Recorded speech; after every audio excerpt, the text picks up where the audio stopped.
Hello అండి, welcome to our channel. ఈరోజు వీడియోలో అరటిపండుతో మంచిగా స్వీట్ అయితే రెడీ చేసేసుకుందాం. ఒకసారి మీరు కూడా ఇలా ట్రై చేయండి. అరటిపండు తినని వాళ్ళు కూడా చక్కగా తినేస్తారు. దీనికోసం ముందుగా 2 పండిన అరటిపండ్లను అయితే తీసుకోవాలి. వీటిని మెత్తగా మెతుపుకోవాలండి. నేను ఫోర్క్ తీసుకొని మెత్తగా చేసుకుంటున్నాను. స్మాషర్స్ సహాయంతో అయినా మీరు మెత్తగా చేసుకోవచ్చు. స్టవ్ ఆన్ చేసుకుని కడాయి పెట్టుకొని 2 టేబుల్ స్పూన్ల వరకు నెయ్యిని వేసుకోవాలండి. అందులోనే 1 కప్పు వరకు బొంబాయి రవ్వ తీసుకోవాలి. ఆ నేతిలో కలుపుతూ కొంచెం గోల్డెన్ బ్రౌన్ కలర్ వచ్చేంత వరకు వేయించుకోవాలి.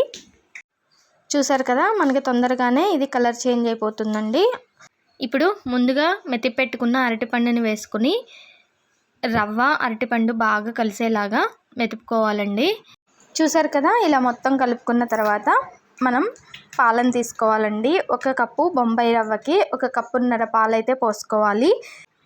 అంతా కలిసేలాగా బాగా మెతుపుతూ కలుపుకోవాలి. ఇలా కలుపుతూ ఉండగా మనకి చిక్కబడిపోతుందండి.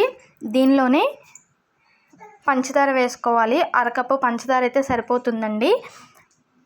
స్వీట్ ఎక్కువ తినే వాళ్ళైతే కొంచెం ఎక్కువైనా వేసుకోవచ్చు.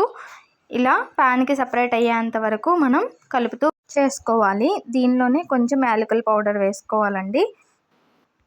చూసారు కదా, ఇలా ప్యాన్కి సపరేట్ అవుతున్నప్పుడు మనం స్టవ్ ఆఫ్ చేసుకొని వేరే ప్లేట్లోకి తీసుకొని దాన్ని చల్లారనివ్వాలండి. ఇలా చల్లారిన తర్వాత కొంచెం గోరువెచ్చగా ఉన్నా పర్వాలేదండి. ఆ టైంలో మనం ఇలా కలుపుతూ ఉండల్లాగా అయితే చేసేసుకోవాలి.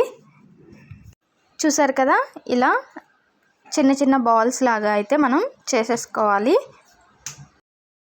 ఇలా అంతటినీ కూడా చిన్న చిన్న బాల్స్ లాగా అయితే చేసేసుకున్నానండి. వీటిని ఇలాగైనా తినేయొచ్చండి. చాలా టేస్టీగా ఉంటాయి. చాలా సాఫ్ట్గా తిన్నా కొద్దీ తినాలనిపిస్తుంది. అయితే వీటిని కొంచెం క్రిస్పీగా చేసుకోవడానికి ప్యాన్లో 2 టేబుల్ స్పూన్లు నెయ్యి వేసుకొని మనం ముందుగా చేసి పెట్టుకున్న లడ్డూలను అయితే అందులో వేసుకొని కలుపుతూ కొంచెం గోల్డెన్ బ్రౌన్ కలర్ వచ్చేంత వరకు వేయించుకోవాలి. చూసారు కదా, ఇలా కలుపుతూ వేయించుకుంటే మనకి ఇలా గోల్డెన్ కలర్ వస్తాయి. అప్పుడు మనం స్టవ్ ఆఫ్ చేసుకొని దించేసుకోవడమే. ఇప్పుడు చూసారా, లడ్డు పైన క్రిస్పీగా ఉంటుంది, లోపల సాఫ్ట్గా ఉంటుంది. చాలా బాగుంటుంది. మీరు కూడా ట్రై చేయండి. వీడియో నచ్చినట్లయితే లైక్ చేయండి, షేర్ చేయండి, అలాగే సబ్స్క్రైబ్ చేయండి. Thank you for watching.